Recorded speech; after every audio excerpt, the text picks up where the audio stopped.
सुन्दरमुखा दरविन्द्रनेत्रात् कृष्णात् परं किमपि तत्त्वमहं न जाने। कृष्णाय वासुदेवाय हरे परमात्मने प्रणतक्लेशनाशाय गोविन्दाय नमो नमः। पुराणपुरुषोत्तमाय नमः। ध्यानं समर्पयामि। हाथ में अक्षत पुष्प लेकर के भगवान बालकृष्ण का ध्यान करें। ओम कस्तूरी तिलकं ललाटपटद्वारमावृतं कामदं कडभसाक्षीव नित्यं विजयते तराम। श्री स्वामी नमः। श्रीमत्परमहंसाय नमः। ध्यानं समर्पयामि। पादिहोपाद्यं हस्तोऽर्घ्यं मुखिर्माचमनीयं सर्वांगे स्नानीं जलं समर्पयामि। हरि ओम। ॐ सहस्रशीर्षा पुरुषः सहस्राक्ष सहस्रपाद स भूमिगुं सर्वाद्यप्तवातस्तुस्तसाङ्गुलां मा पुरुष एवेदगुं सर्वं यद्भूतं यच्च भाव्यं मा भूतामृतत्वशेषानो यदन्नेनातिरोहति। सर्वोपचारार्थगन्ध अक्षतपुष्पाणिं समर्पयामि। पुराणपुरुषोत्तमाय नमः। राधाकृष्णाभ्यां नमः।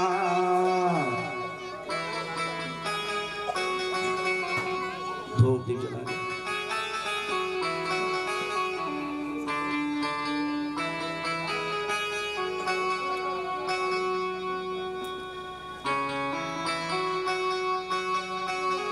साय नमः। श्री सरस्वत्यै नमः। श्री गुरुचरण कमलेभ्यो नमः।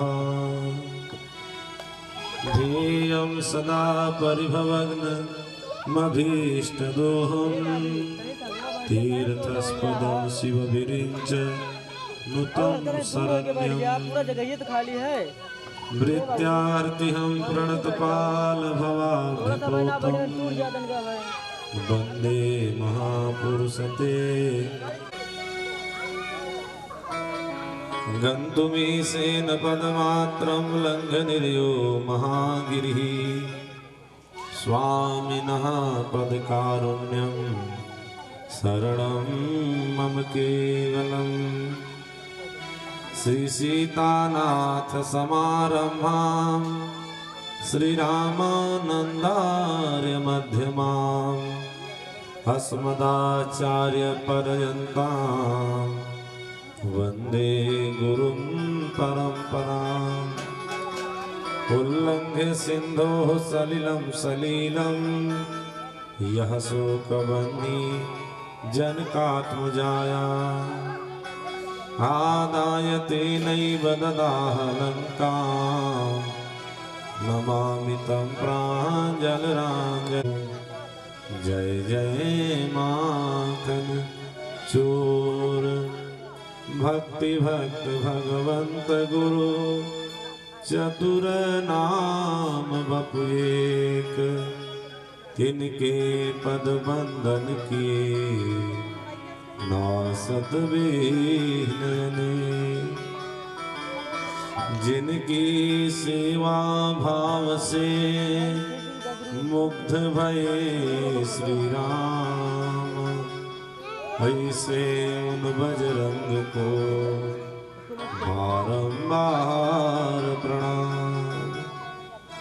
सिय मांडवी उर्मिला श्रुति कीरति बरवाम चार सुवन चारु रतन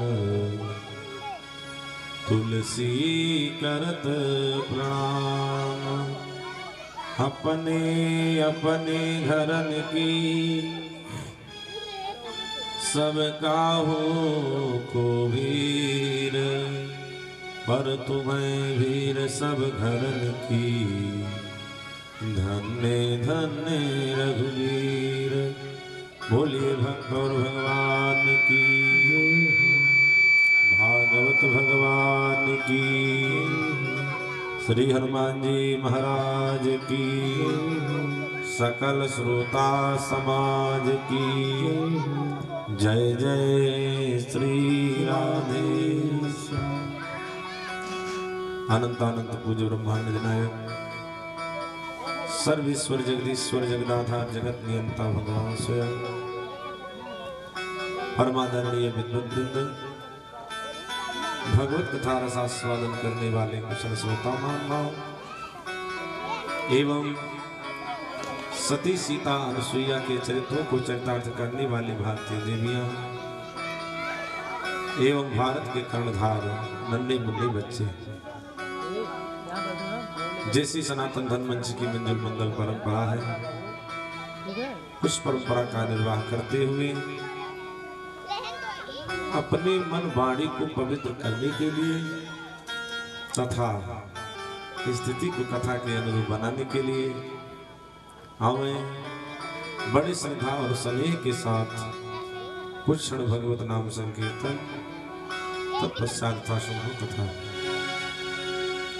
क्योंकि किसी विद्वान ने कहा है कि क्षण भंगुर जीवन की कलिका, क्षण भंगुर जीवन की कलिका, कल प्रात को जाने खिली न खिली। हिमालयाचल की सूची शीतल मंद, हर सुगंध समीर चली न चली। कली काल कुठार लिए फिरता, तन नम्र है चोट झिली ना झिली। तो भजले हरि नाम हरे रसना, कल प्रात को जाने हिली ना हिली। कल प्रात को जाने हिली ना हिली। तो हमें दो बार भगवान का नाम बोले भक्त और भगवान की जय। राधा माधव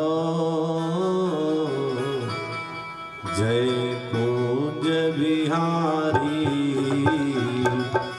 जय राधा माधव जय कुंज बिहारी, जय राधा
आइए अब कथा में प्रवेश करते हैं।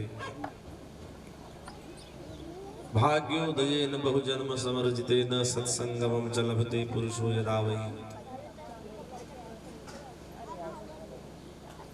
जब व्यक्ति के जन्म जन्मांतर और कल्प कल्पांतर के पुण्यों का उदय होता है तभी भगवान की परम मंगलमयी कथा श्रवण करने का सुख अवसर प्राप्त होता है। कोटि जन्म के पुण्य जब उदय होए एक संग, तो छूटे मन मालिनता तब भावे सत्संग। जब करोड़ों जन्मों के संचित पुण्य उदय होते हैं, पूर्वजों की कृपा प्राप्त होती है, तभी भगवान की श्रीमद् भागवत की कथा अपने दरवाजे पे होती है, लेकिन चश्मे की बात होती है। हम किस वस्तु को किस निगाह से देख रहे हैं ये अपने ऊपर निर्भर करता है। भगवान आंख दिए हैं देखने के लिए, लेकिन अब क्या देखना है इस आंख से ये हमारे आपके ऊपर निर्भर करता है। भगवान की कथा साक्षात मोक्षदायिनी है। श्रीमद् भागवत की कथा है जो कि देवताओं को भी दुर्लभ है, मनुष्यों को सुलभ है, लेकिन मनुष्य बड़ा विचित्र है। सब कुछ कर सकता है लेकिन कथा नहीं सुन सकता है। आए थे हरिभजन को ओटन लगे कपास। भगवान की परम मंगलमयी कथा आज से आपके यहाँ आरंभ हो रही है। ये भगवान की बड़ी कृपा है। जिस श्रीमद् भागवत की कथा को हम आप श्रवण करने के लिए बैठे हैं, ये कोई साधारण कथा नहीं है। भागवत का मतलब होता है श्रीमद् भागवत। श्री माने होता है लक्ष्मी, मद माने होता है अहंकार। तो लक्ष्मी का तात्पर्य होता है धन से। आज के समय में अक्सर देखा जाता है जिसके पास 10 रुपए ज्यादा हो गए वो अपने आप को भगवान के बराबर मानता है या अपने आप को साधारण मानता ही नहीं है। लेकिन विश्वास कीजिएगा, एक सत्ता है जो परमात्मा की सत्ता है। एक समय ऐसा आता है कि आप धन लेकर के घूमते रहिए और धन किसी काम में नहीं आता है, पर एक ही कार्य सामने आता है कि भगवान की कृपा हो जाए, कार्य संपन्न हो जाए। रुपया वालों की कमी नहीं है, धन वालों की कमी नहीं है, लेकिन धन हो, धन का सदुपयोग हो, ये आवश्यक है। भगवान की कृपा। तो बताया भागवत का मतलब होता है श्री माने लक्ष्मी माने धन के द्वारा बढ़े हुए अहंकार का समन करके, भा माने भक्ति, गा माने ज्ञान, व माने वैराग्य, ता माने तरंतार अर्थात मोक्ष। जो भक्ति ज्ञान और वैराग्य के द्वारा व्यक्ति का मोक्ष करा दे उसी को कहते हैं श्रीमद् भागवत। भागवत 4 अक्षरों से बना है, भागवत। ये 4 ही अक्षर श्रीमद् भागवत में है। 4 ही व्यक्ति के पुरुषार्थ हैं, धर्म, अर्थ, काम और मोक्ष। 4 ही व्यक्ति के शत्रु हैं, काम, क्रोध, मद, लोभ। 4 ही वेद हैं, ऋग्वेद, यजुर्वेद, सामवेद और अथर्ववेद। 4 ही धाम हैं, बद्रीनाथ, जगन्नाथपुरी, रामेश्वरम, द्वारिकापुरी। 4 ही दिशाएं भी हैं, पूरब, पश्चिम, उत्तर और दक्षिण। शास्त्रों में वैसे 10 दिशाएं बताई गई हैं, लेकिन मुख्यतः 4 ही हैं। तो ये श्रीमद् भागवत की कथा के श्रवण से धर्म, अर्थ, काम और मोक्ष, इन 4 पुरुषार्थों की सिद्धि प्राप्त होती है। काम, क्रोध, मद, लोभ इत्यादि विकारों से मुक्ति मिलती है। लेकिन विडंबना है, लेकिन विशेषता है कि हम किस भाव से सुन रहे हैं। हम किस भाव से सुन रहे हैं। अगर भाव अच्छा है तो सब बढ़िया है, भाव अच्छा नहीं है तो कुछ भी बढ़िया नहीं है।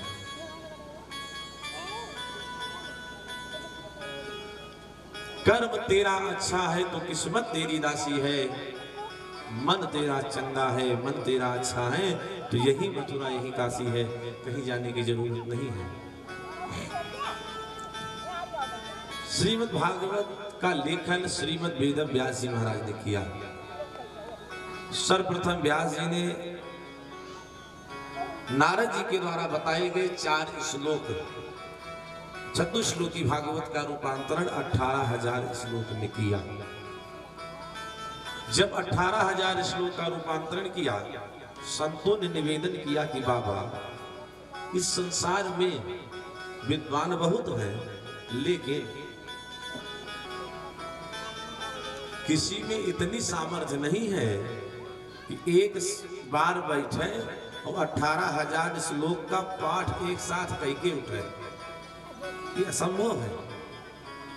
तब 18,000 को सरल बनाने के लिए 335 अध्याय के रूप में परिवर्तित कर दिया कि अध्याय के क्रम से व्यक्ति बांट सकता है। फिर अध्याय भले रूपांतरित हो गए, लेकिन फिर भी 335 भी साधारण नहीं है,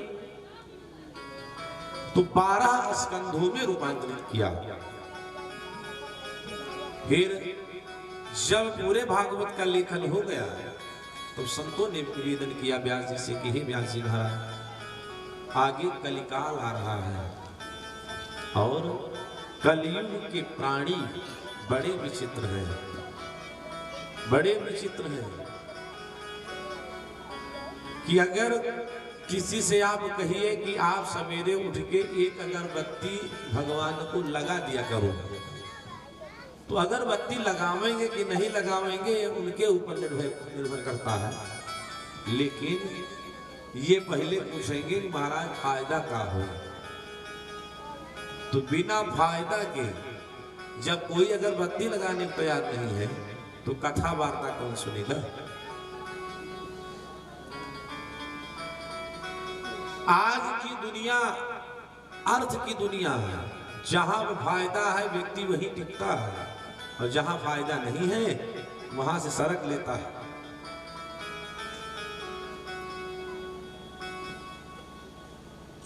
और बिना फायदा जाने ना कथा के प्रति प्रेम हो सकता है, प्रीति हो सकती है, और ना द्वेष हो सकता है। रामचरितमानस में बाबा गोस्वामी तुलसीदास जी ने बताया कि जाने बिनु न होई प्रतीति, और बिनु प्रतीति प्रीति नहीं होती, और प्रीति बिना नहीं भगति दृढ़ाई, और जिमि खगपति जल कै चिकनाई।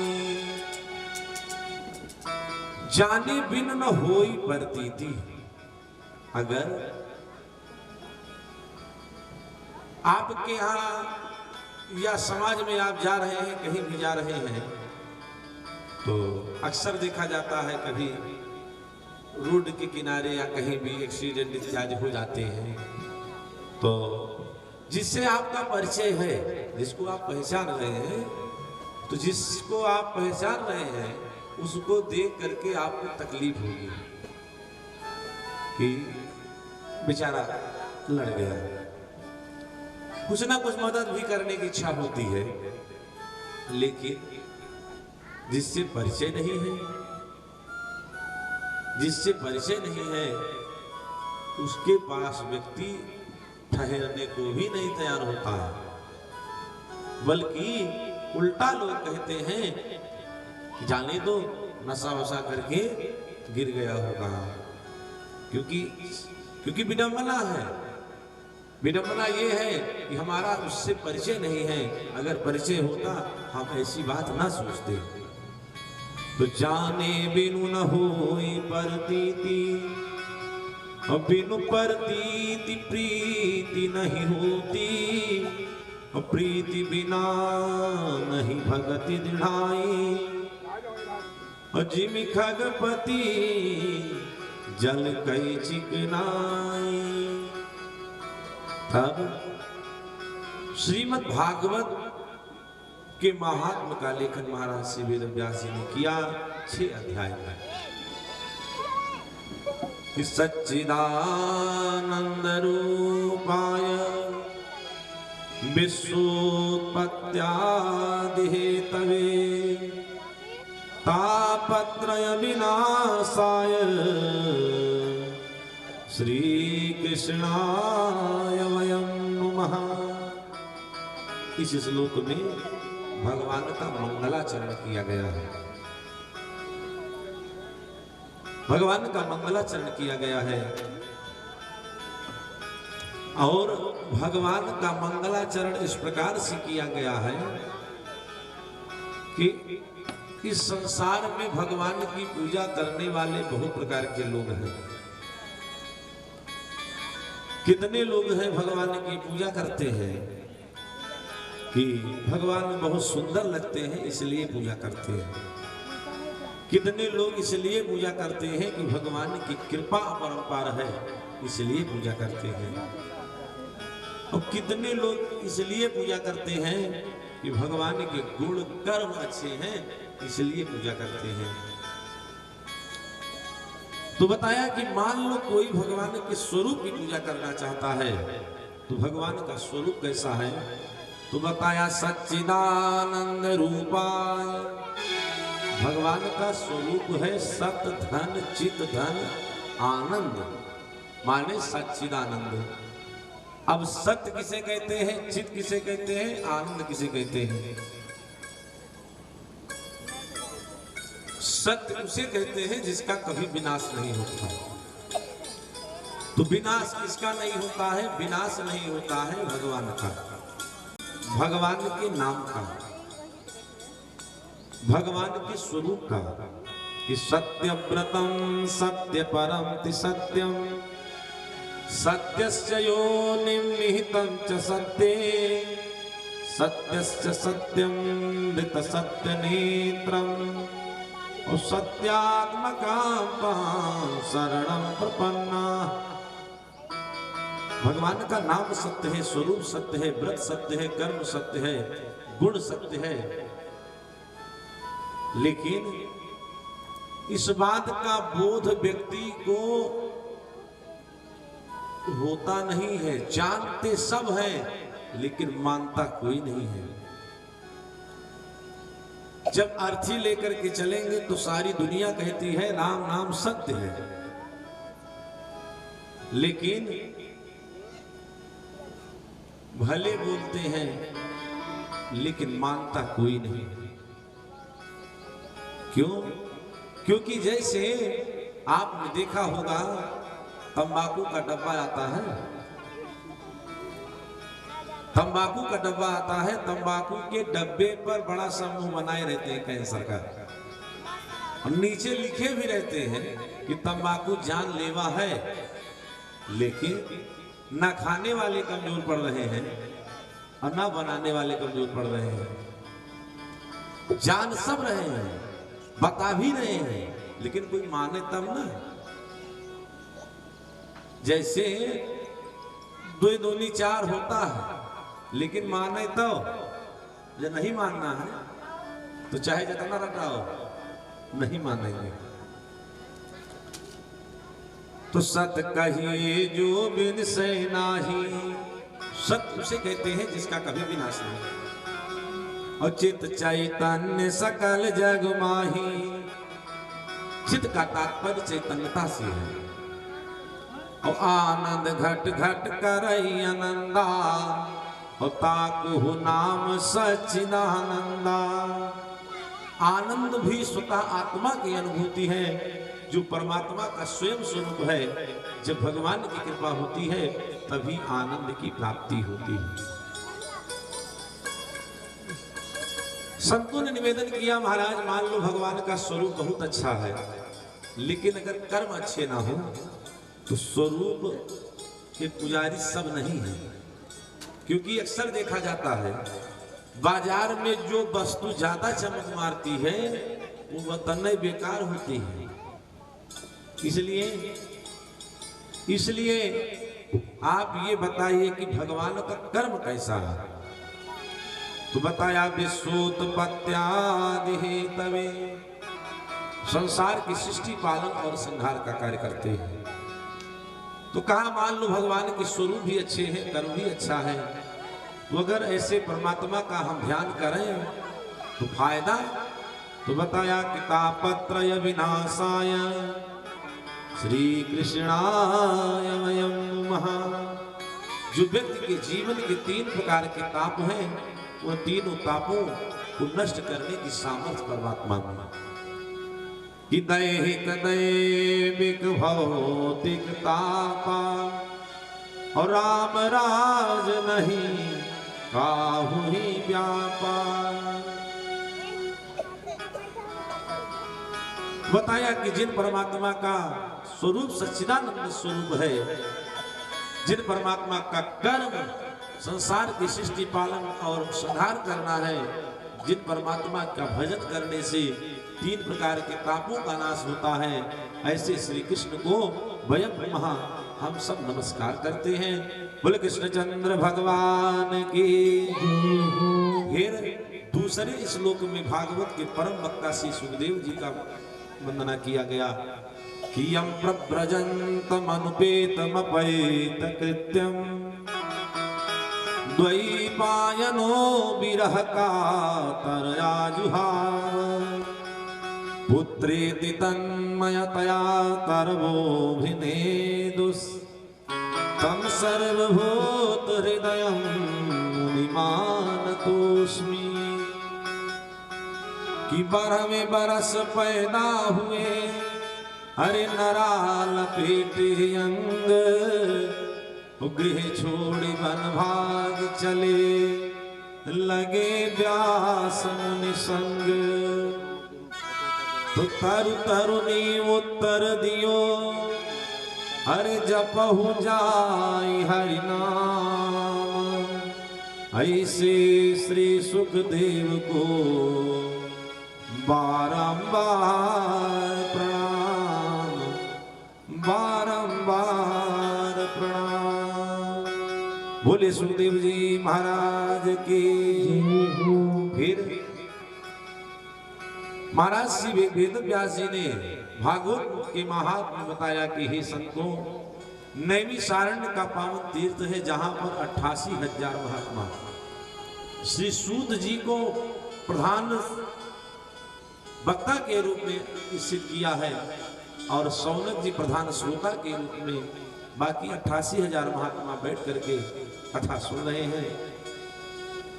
सबका प्रतिनिधित्व करते हुए श्री सौनक जी महाराज श्री सूत जी से प्रश्न किया कि हे महाराज, आगे भयंकर कलिकाल आ रहा है, भयंकर कलिकाल आ रहा है और इस कलिकाल में व्यक्ति प्रायः आसुरी स्वभाव के हो जाएंगे। तो एक बात बताइए, धर्म और धर्मात्मा ये किसकी शरण में जाएंगे?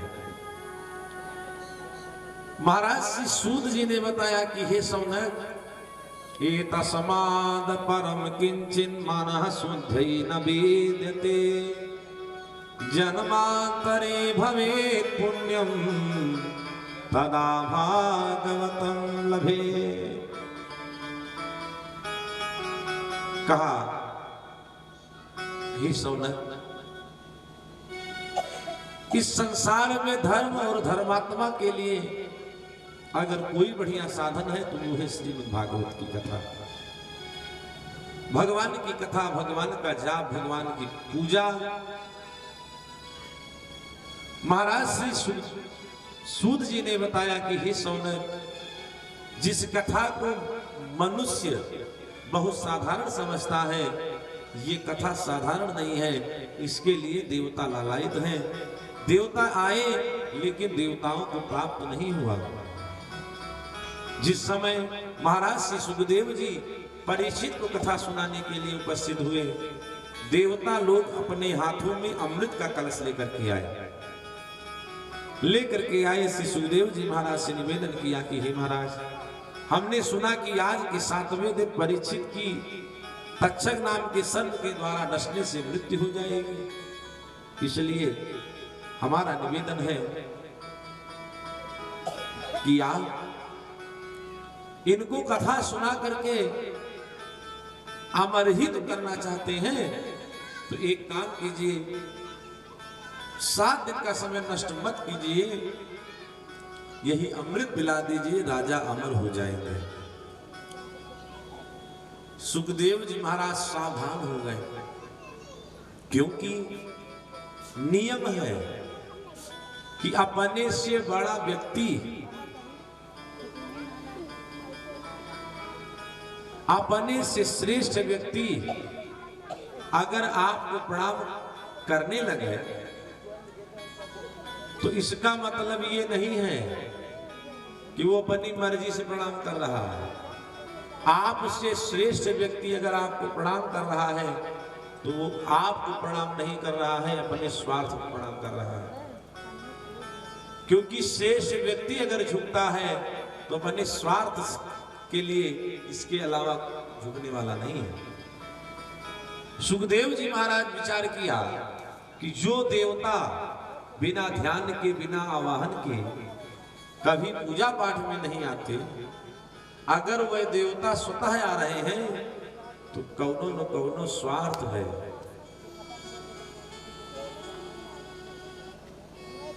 कोई न कोई स्वार्थ है। सुखम नत्वावदन सर्वे स्व कार्य कुशला सुराहा, अपना कार्य सिद्ध कराने में निपुण सारे देवता आकर के सुखदेव जी को प्रणाम किया, जो निवेदन किया, कहा आप ये अमृत ले लीजिए। कहा बड़ी अच्छी बात है। तब देवताओं ने कहा भगवान एक निवेदन और है। कहा क्या? कहा महाराज ये अमृत कोई साधारण वस्तु नहीं है। अरे इसी अमृत को लेकर के, इसी अमृत प्राप्ति के लिए क्या क्या नहीं हुआ। समुद्र मंथन हुआ, भगवान को कश्यप और मोहिनी का अवतार लेना पड़ा, भयंकर देवासुर संग्राम हुआ, तब जाकर के इस अमृत का बंटवारा हुआ। तो महाराज वस्तु जितनी कीमती होती है उसकी कुछ ना कुछ कीमत होती है। अब ऐसे मुफ्त में तो हम दे नहीं सकते हैं। तो कहा तो क्या लोगे? कहा महाराज यही जो कथा रूपी अमृत आप राजा को सुनाने के लिए जा रहे हैं, यही आप हमें दे दीजिए। हम कथा अमृत लेंगे, वापस चले जाएंगे। तुरंत बाबा सावधान हो गए और फटकार लगाया कि क्व सुधा क्व कथा लोके, क्व सुधा क्व कथा लोके, क्व कांचः क्व मणिर् महान्, ब्रह्मरातो विचार्यैव तदा देवान् जिहासहा। कार्य देवताओं, कहा अमृत और कहा कथा। अरे जैसे कोई व्यक्ति कांच की गोली देकर के बदले में हीरा लेने की चेष्टा करता है, आप उसी प्रकार का व्यवहार कर रहे हो। अरे जैसी वस्तु हो उस वस्तु के बराबर का मूल्य होना चाहिए। आप सौदागर तो बन करके आए लेकिन अच्छे सौदागर नहीं है। फटकार लगा करके भगा दिया। जब देवता वापस आए, ब्रह्मा जी ने पूछा, कहा एक बात बताओ, गए थे कथा अमृत लाने के लिए, क्या हुआ? कहा महाराज फटकार लगा के भगा दिए। ब्रह्मा जी ने कहा कोई बात नहीं है, अभी तो कथा शुरू हो रही है। 7वें दिन देखते हैं आखिर इस कथा से फायदा क्या होता है परीक्षित को। जब 7वें दिन भागवत की कथा के श्रवण से परीक्षित की मुक्ति हुई तो धाता अति विस्मिता, ब्रह्मा जी आश्चर्यचकित हो गए। ब्रह्मलोक में तराजू बांधा, एक तरफ सारे ग्रंथों को रखा, एक तरफ श्रीमद् भागवत को रखा। जब पलड़ा उठाया गया, कांटा उठाया गया, तो श्रीमद् भागवत अपने महत्व के कारण, अपने गौरव के कारण सबसे भारी रहा। किल्लघुन्निन्यानि जातानि हरि गौरवेण इदं महत्, तदा ऋषिगणा सर्वे विस्मयं परमं ययुः, विस्मयं परमं ययुः।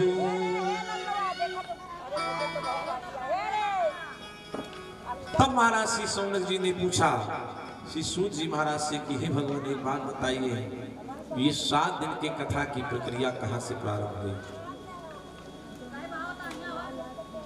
महाराज श्री सूत जी ने बताया, हे सौनक, ये 7 दिन की कथा की परंपरा सर्वप्रथम देवर्षि नारद जी ने आरंभ किया।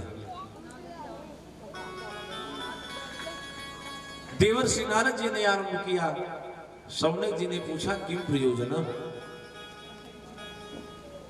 नारद जी परम विरक्त हैं और निरंतर भगवान का नाम जपते रहते हैं। तो ऐसे नारद जी को एक दिन की कथा हो, एक वर्ष की कथा हो या 7 दिन की कथा हो, उनको क्या लेना देना है? आखिर बाबा नारद 7 ही दिन कथा क्यों सुने?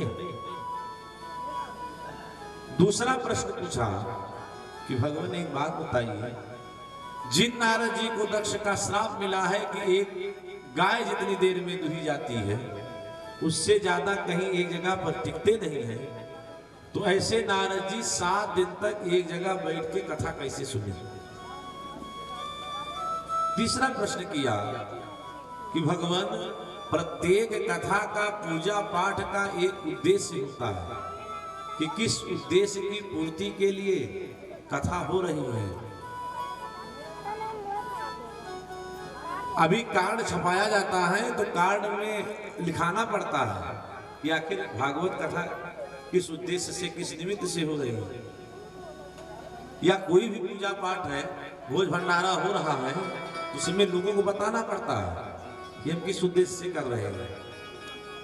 तब महाराज श्री सूत जी ने बताया कि एकदा ही विशालाया हरि चत्वार ऋषयो मला सत्संगार्थम समायाता ददृशुस्तत्र नारदम। एक बार बद्री विशाल में सनक सनंदन सनातन सनत कुमार चारों भैया सत्संग करने के लिए आए। जब सत्संग करने के लिए आए, यहां पर इनको दर्शन हुआ बाबा नारद जी का। नारद जी मिले और नारद जी की स्थिति बड़ी विचित्र है। इनका मुखमंडल सूखा हुआ है, मस्तिष्क पर चिंता की रेखाएं हैं। बतलाए कोई ना, अंदर चली जा सकते नहीं, मैं तो शांति से बैठिए। बोलिए भक्त और भगवान की। व्यक्ति के चेहरे का भाव बता देता है कि व्यक्ति के ऊपर क्या बीत रही है। नारद जी का जब मुखमंडल देखा, महात्मा तुरंत पूछ पड़े कथम ब्रह्मन दीन मुखा। हे ब्राह्मण देवता, आपका मुखमंडल सूखा हुआ क्यों है? आपके मस्तिष्क पर चिंता की रेखाएं क्यों हैं? और आप इतनी तेजी से इधर उधर कहां आ जा रहे हैं? और आप इस समय ऐसे मालूम पड़ रहे हैं जैसे किसी व्यक्ति का रास्ते में जेब कट जाए, धन चला जाए, आप उसी प्रकार से मालूम पड़ रहे हैं। तब महाराज श्री नारद जी ने बताया कि हे महात्माओं, हमने समस्त लोकों में पृथ्वी लोक को सर्वोत्तम समझा। तो एक दिन हमने निर्णय किया कि चल करके पृथ्वी पे जितने तीर्थ स्थान हैं उन तीर्थों का दर्शन किया जाए, क्योंकि इस भूमंडल पर इतने तीर्थ हैं और अच्छे अच्छे तीर्थ हैं कि जहां पर जाने के बाद स्वर्ग की अनुभूति होती है। अरे कितने लोग तो यहां तक सोचते हैं कि अगर घर परिवार ना होता, पारिवारिक झंझट ना होता, तो हम यहीं टिक जाते। लेकिन बड़ी विडंबना है, आसान नहीं है। महाराज श्री नारद जी ने बताया कि हरि क्षेत्रम कुरुक्षेत्रम। हे महाराज, हम हरिद्वार गए, कुरुक्षेत्र गए, प्रयाग गए, काशी गए, गोदावरी गए, नर्मदा नदी किनारे गए,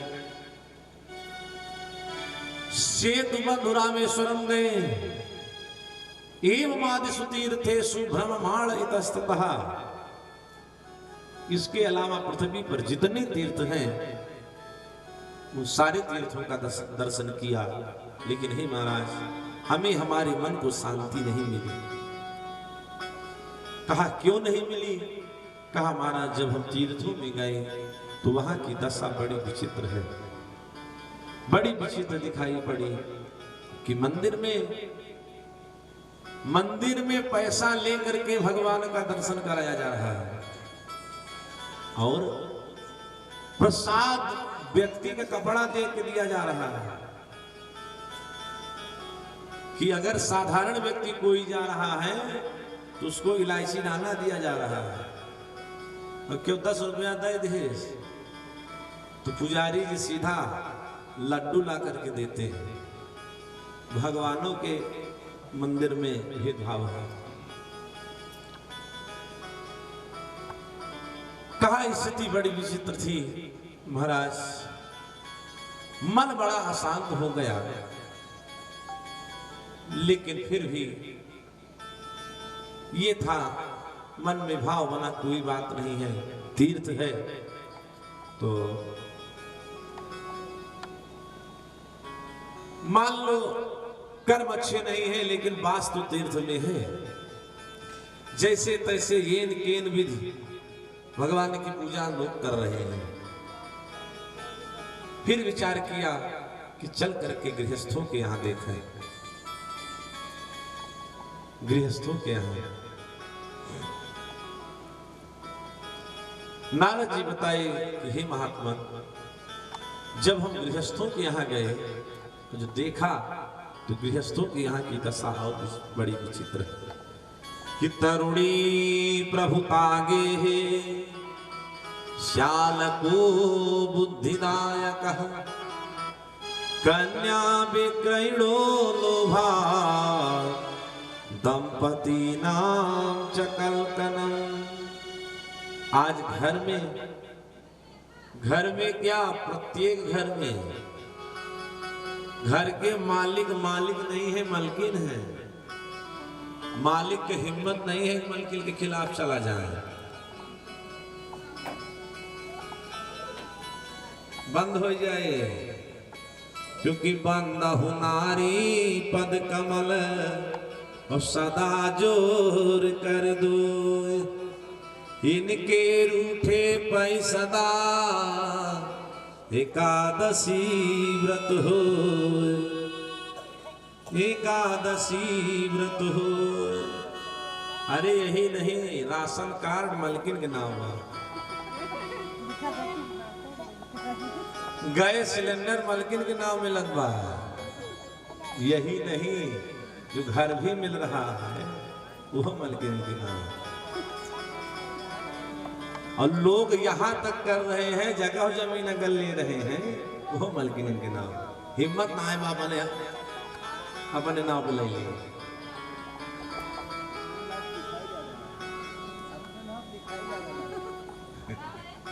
तो तरुणी प्रभुता के है, प्रभुता मालकिन के है, मालिक तो बस खाली लैला आवे धाई धाई जाए, लैला आवे धाई धाई जाए।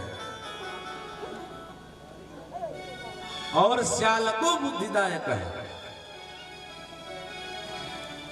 पहले घर की मालकियत मलकिन के हाथ में, और मालिक किसके इशारे में है? मलकिन के भाई के। श्यालको बुद्धिदायक है, जो साले साहब कह रहे हैं उनके इशारे पे सारा कार्य हो रहा है। लेकिन ब्रज की भाषा में एक कहावत है कि दीवार बिगाड़े यारो तो घर बिगाड़े सारो।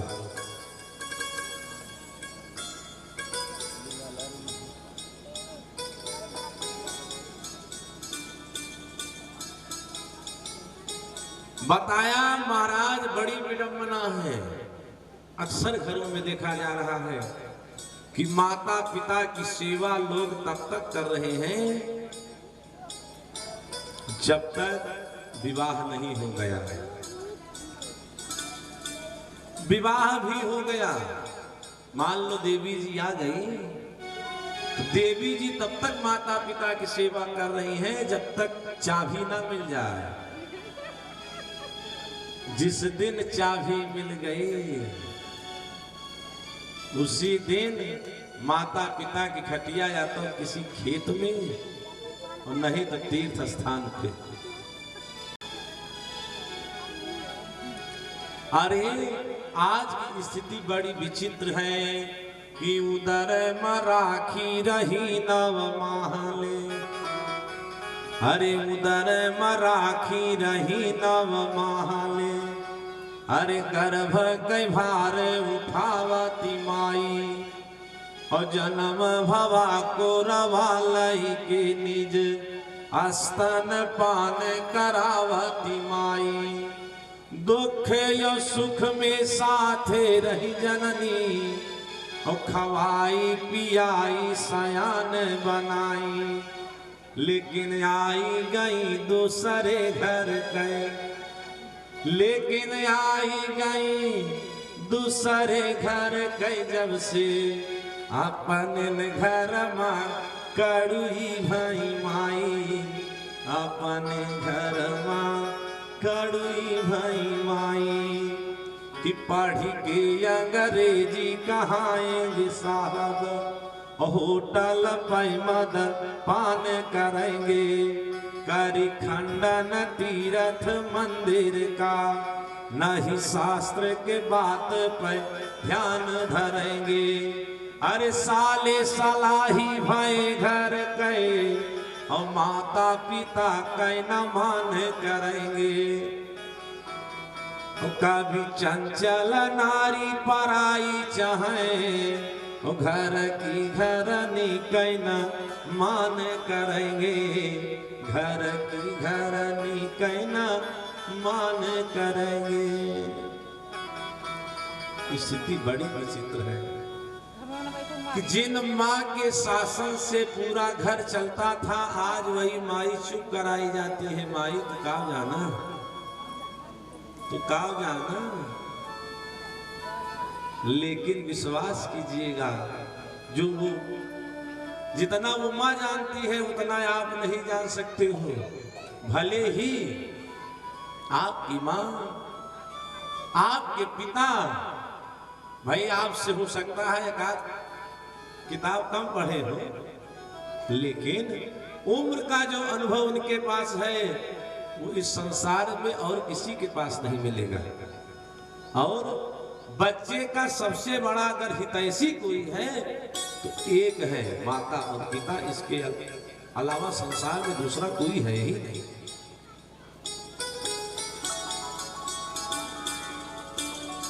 बाकी जितने रिश्ते हैं सब स्वार्थ वाले हैं।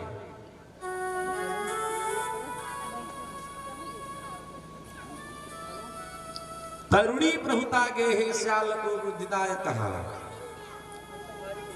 कन्या विक्रयणो लोभा दंपति नाम च कलकनम। लोग आपस में कन्याओं का क्रय विक्रय कर रहे हैं। दो होता है, एक विवाह एक ब्याह। विवाह है कि जिसमें दोनों तरफ से वाह वाह हो, उसी का नाम है विवाह। तो विवाह पहले होता था जब एक दूसरे को समझ के बाद बनती थी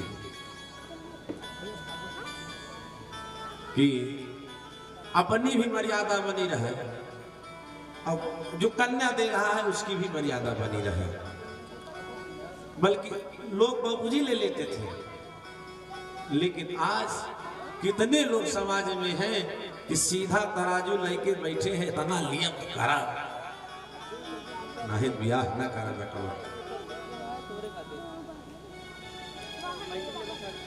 तो आज दूसरा है ब्याह, जहां में दोनों तरफ से आह आह की आवाज आवे। कन्या पक्ष वाला कहता है हम देते देते मरे जा रहे हैं, और वर पक्ष वाला सोच रहा है हम तो कुछ पौवे नहीं किए। अरे जिसने अपने अंश का टुकड़ा दे दिया उससे कागज का मूल्य करते हो, कागज का मूल्य लगाते हो। अरे धन आज है, धन आज है कल समाप्त हो जाएगा, लेकिन जो आपको मिला है अगर वो आपका लायक मिल गया तो जीवन स्वर्ग हो जाता है, घर मंगलमय हो जाता है। किसी का चेहरा अच्छा नहीं होता है, गोड़ी अच्छी होती है। अगर गोड़ी बढ़िया है तो कुछ भी नहीं है, बहुत कुछ हो जाएगा।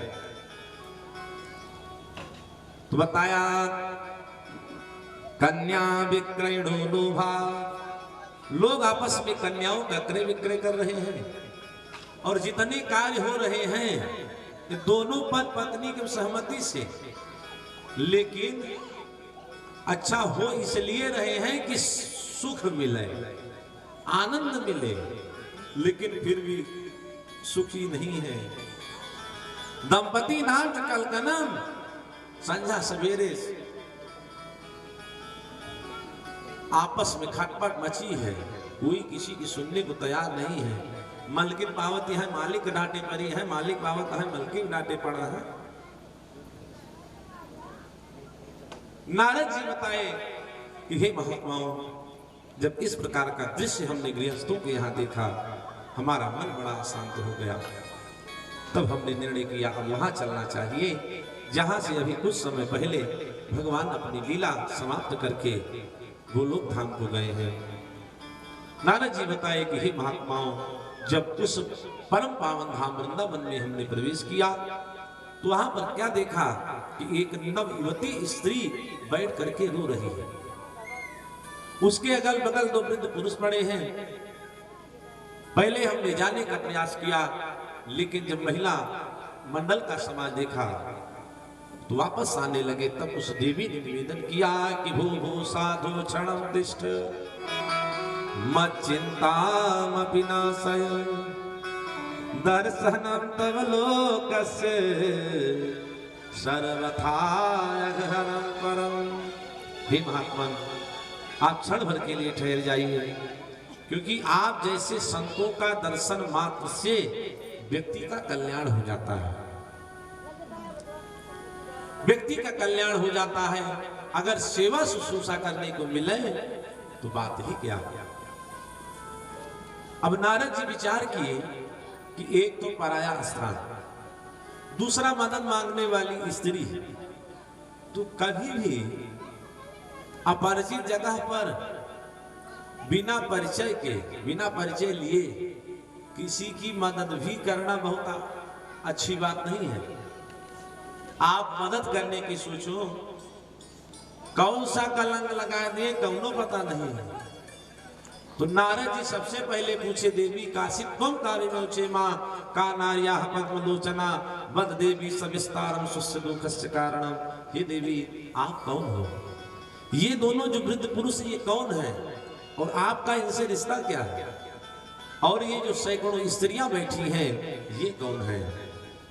तब उस देवी ने बताया कि यह भक्ति रीति ख्याता इमौ में तनयौ मतौ ज्ञान वैराग्य नामानो कलौ योगेन जर्जरो कलौ योगेन जर्जरो।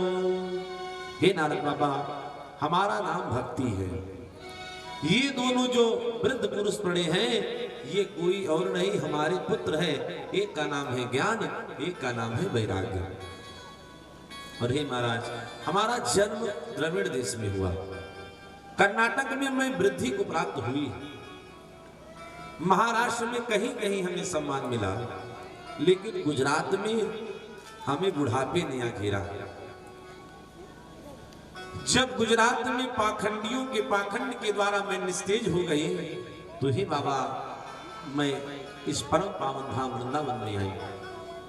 और जब से इस वृंदावन में आई हूं तो बड़ी विचित्र स्थिति हो गई है कि मैं तो